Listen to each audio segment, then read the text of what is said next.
Hello, how y'all doing today? My name is Bernie Thompson, and today we're here to take a look at this 2006 BMW 550i. This vehicle came into the shop after a DIY owner has put a computer in the car, and then the car wouldn't start because the immobilizer wasn't lined up. Shop programmed that and got the car running, and then it had cam phaser codes. So they went through and they looked at the cam phasers, and they pulled all four of the VCT controls, and all four of them, the screens were plugged with carbon. They cleaned the carbon and they put the VCT solenoids back in the car, and the car still had the same cam correlation codes. So what we need to do is figure out what's going on with the cam. So the first thing I want to do is I want to get a scan tool, and I want to get some basic information from the car. So let's go ahead and take care of that. Okay, I got the scan tool data up, I got the codes up, I got a P0017, and that is for bank 1, which is the passenger side exhaust cam, sensor B. And I got a P0018, and that's the crank cam position on bank 2, and that's for the intake cam. That'll be the driver's side. So let's go and get the data on a scope so we can get this quickly and accurately so I can figure this car out. I really don't like scan tools for this kind of work. I'd rather use a scope where I know where those cams really are. Okay guys, I got the scope connected. Channel 1 yellow is on the crank, and I got it down underneath. Channel 2 red is the intake bank 1. Channel 3 green is the exhaust bank 1. Channel 4 blue is the intake for bank 2. Channel 5 white is the exhaust for bank 2. Channel 6 is the VCT control for the intake cam on bank 2. Channel 7 orange is for the exhaust cam on bank 2. And channel brown is the exhaust VCT for bank 1, because that's the one says I have a code, so that's the one I'm interested in. So now is what we need to do is get some data. I want to get this while I'm cranking the car.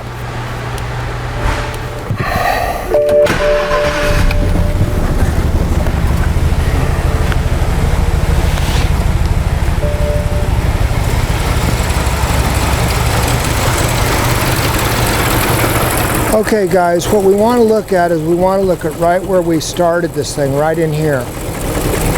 So the first thing I want to do, we're going to go ahead, first thing we're going to look at the VCTs. So these are the VCTs. So this VCT, we're going to plot the frequency. Okay, so the exhaust on bank 1 is being driven at 75% when we first started it. And then it drops down to nothing, and it's not controlling it. But that processor was trying to drive that pretty high when we started, and then it went away. So we want to look at the waveforms over here, but let's go ahead and get these back in.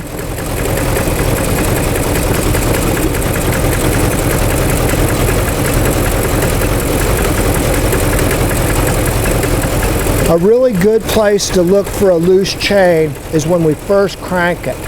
And is what we're looking for is differences in the targets.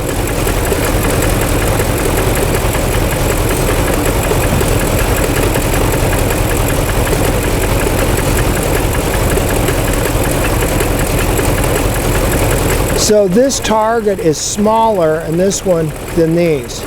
So I got a narrow, narrow, wide, wider. And I got narrow, narrow, wide, wider. So we come back, and that's the same one. Now if that's narrow, narrow, wide, wide, and that's that one, and that's, do you see how wide this? See how narrow it is? Well, those are all turning. Do you see how all those are at the same distance? Well, that one's really narrow compared to that. And again, we go wide, narrow, narrow, narrow, wide, narrow, wide. These are all the same right here. So this one is that one, and that one is that one. Do you see how much shorter it is and how much longer that is? That's a loose chain, guys. Okay, so think about this. The crank is driving all the chains, and it's pulling them around. So all the targets should be the same length. If we have different length targets, the only way that that can happen is that the chain is loose. And this is the intake on one that looks, but if that chain's loose, they're going to all be affected. I can just see it more clearly here. And we already know that this car had a lack of maintenance with no oil. But that chain is definitely loose because I can definitely see it. Watch, we'll bring this one down so we can see it a little bit better. Look at how narrow that one is and how wide that one is. So we're wide, narrow, narrow. Then those two are the same and those two are the same, but look at the length difference. You see how that one's really long? Okay, so it's just clearly this car has a loose chain. Now I figured out a long time ago the best way I can find chains is when I first crank the car up. So now what I want to do,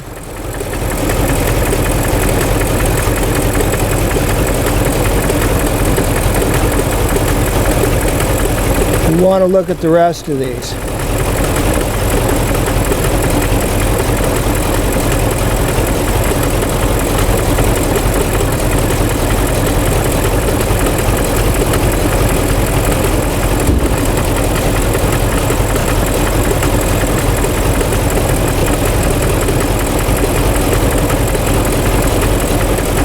Now, I don't have a known good waveform for this motor, but I'll still be able to figure out if the cams are in time or out of time.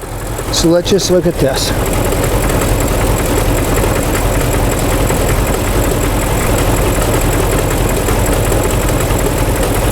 Now this is bank 1 and this is bank 2.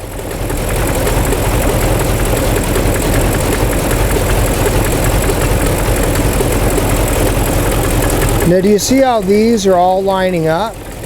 Do you see how these are offset? They're not lining up. They're a little offset there. These should also have an offset. Now I don't know exactly where the target should fall on the crank, but I know that these shouldn't be lined up. There should be an offset like this one here. So that tells me that one of these is off because they're lining up. So either the exhaust or the intake is off on this one, and the code is for the intake, this one here. And again, I don't have a known good target, but I do know, the only thing I know is that these should not line up, and these are lining up. So I think the intake is off here. Now the way to prove this is with a pressure transducer.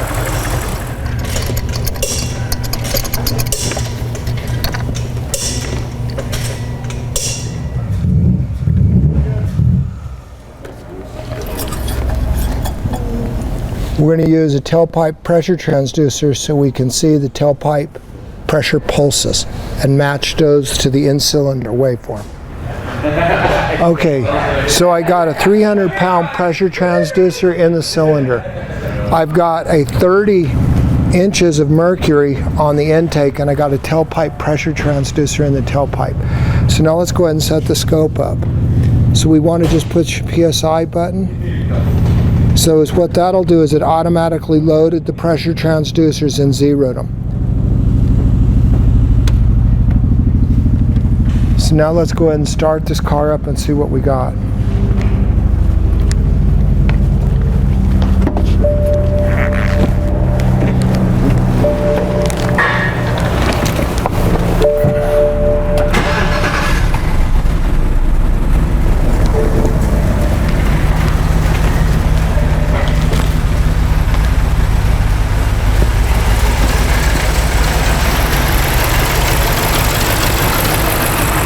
Okay, so we want to go ahead and hold that data.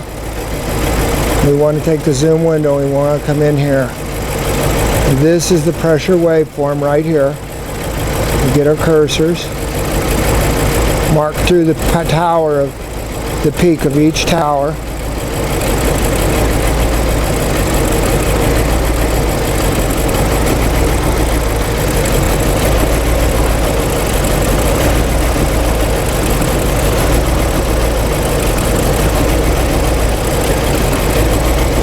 Okay, now the exhaust is right here, and it opened, that's bottom dead center, 30-60, that's about on target.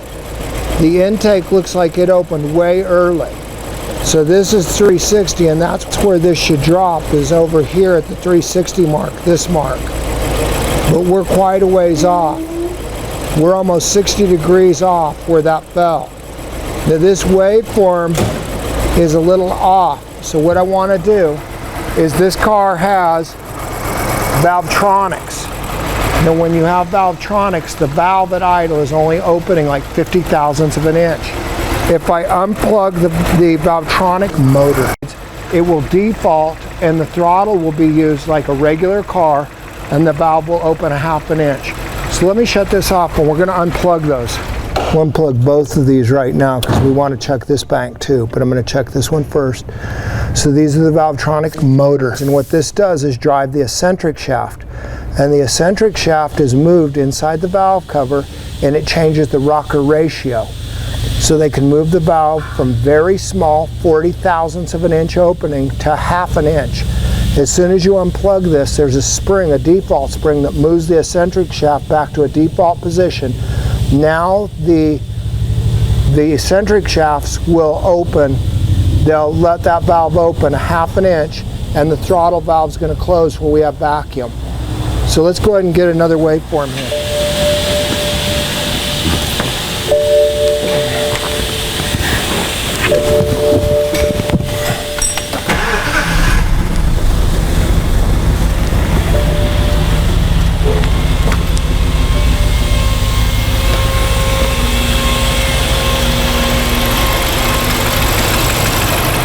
Okay, so now let's take a look at it now that we've got the Valvetronic system disconnected.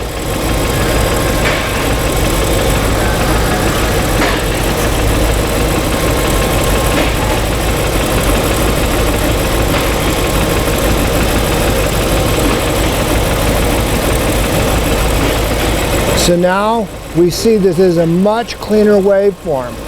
So what I want to do is I want to come down to the bottom and I want to look at it.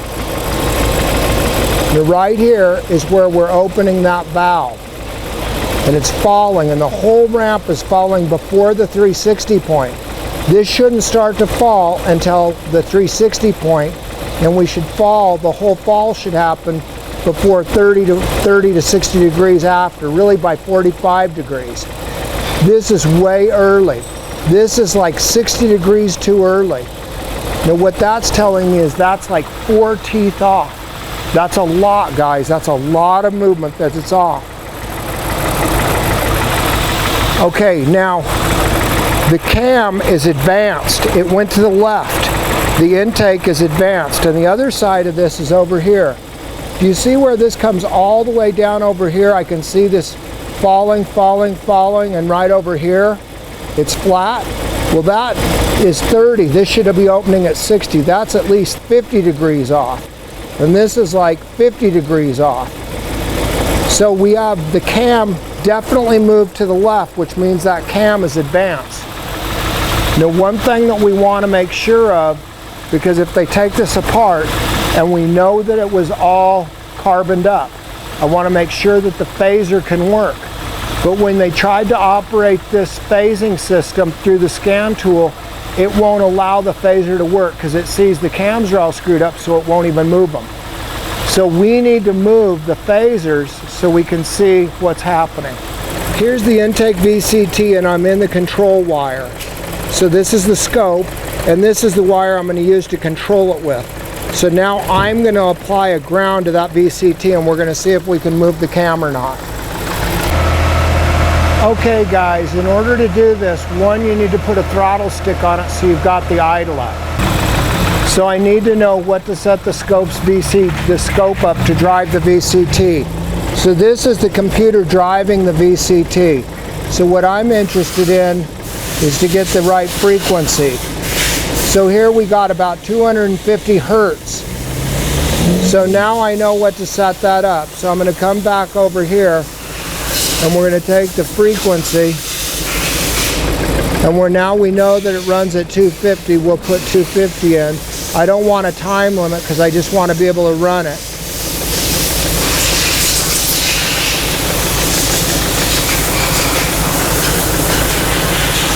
Then we're going to go ahead. I'm not plugged into the scope, so I'm going to go ahead and start it. And now it will be running. So now we want to come over and we want to get some data.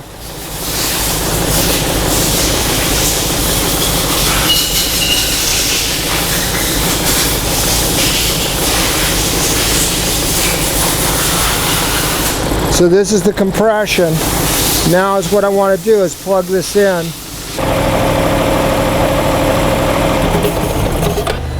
Okay, so the phaser definitely works because it killed the engine. So we know the phaser is moving because the engine died. But what I want to do is I want to come over here and we want to get this before we applied that VCT on, and let's just get a measurement.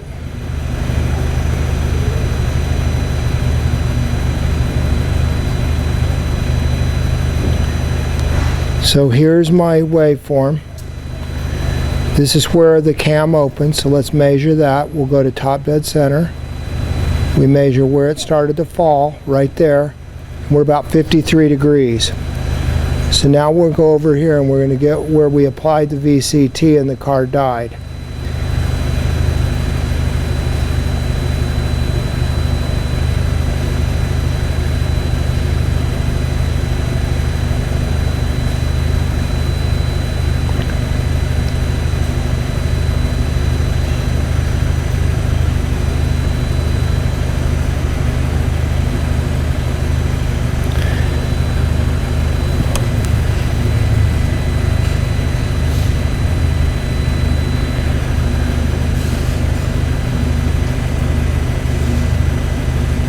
So here's my top dead center mark to where that valve started to open.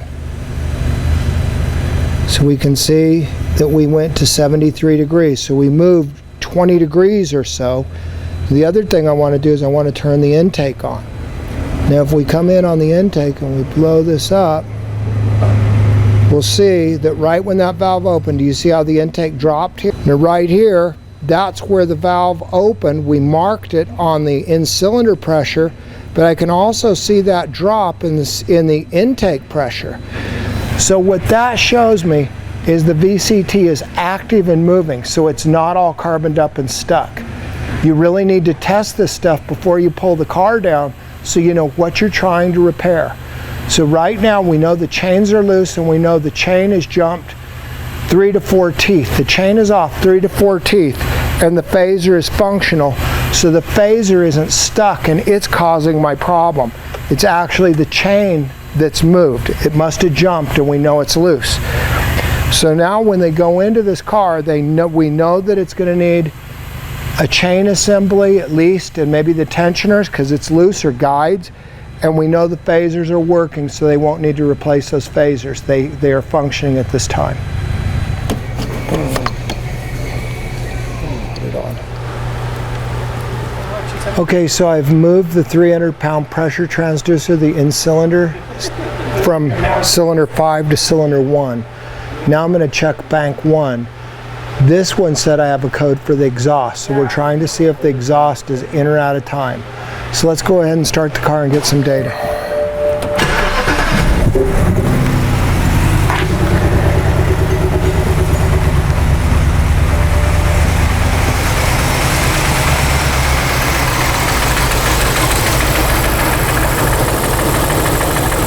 So let's go ahead and look at this data. Now we've already, remember, we unplugged the Valvetronic system on this side when we unplugged the other one.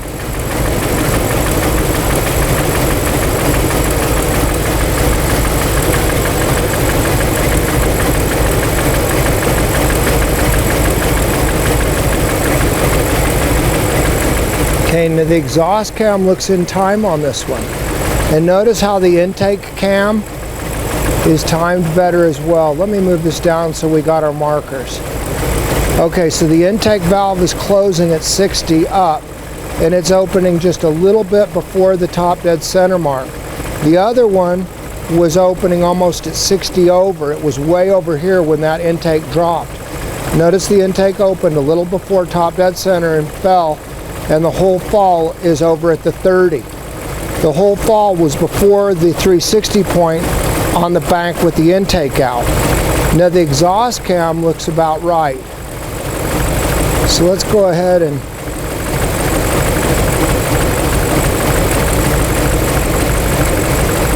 So right at the bottom of the pocket is where I'm interested in.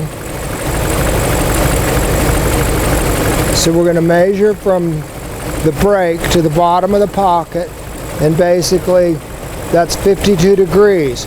Now my target rule of thumb is 30 to 60. So that exhaust looks like it's in time to me, and the intake looks like it's in time.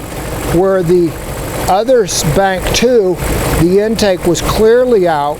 This intake looks like it's correct, and the exhaust also looks like it's in time. So right now what I know is that bank 2, the intake cam is out, but on bank 1 I think both cams are good. The car is also running way worse now that I'm missing that first cylinder. And that's probably because that side is all running good and this side isn't because the cam is so far out. Let me get this shut off. Okay, so I want to verify where the exhaust opened, that it really did affect the exhaust. This is my exhaust trace. And what I want to show you is, do you see where the valve opened? And right when the valve opened, I get a drop in the exhaust trace. That shows that that valve opened and I allowed airflow from the exhaust back into that cylinder.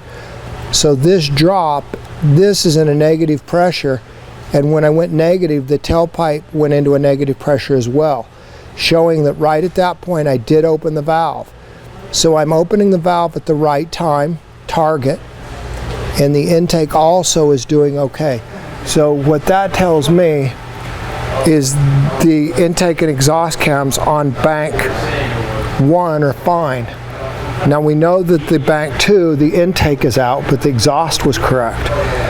So when they take it apart, they're going to reset all the chains, but the chain I'm pretty sure is loose chains are loose, and that's probably because poor maintenance.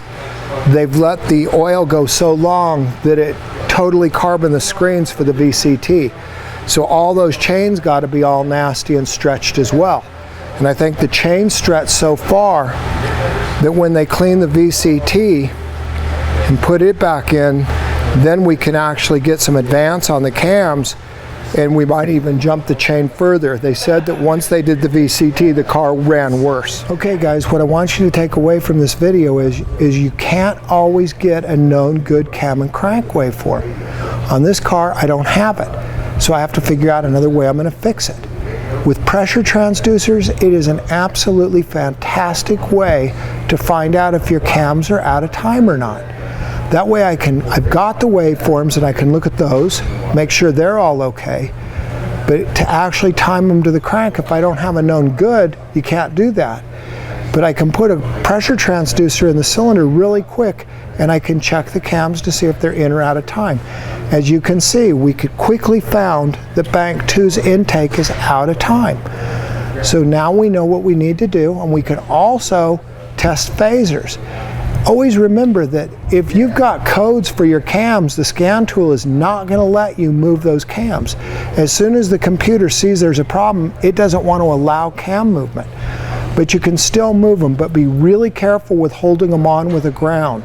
You really need a duty cycle to drive them, because if you get the solenoid hot, you can ruin the solenoid, so be careful.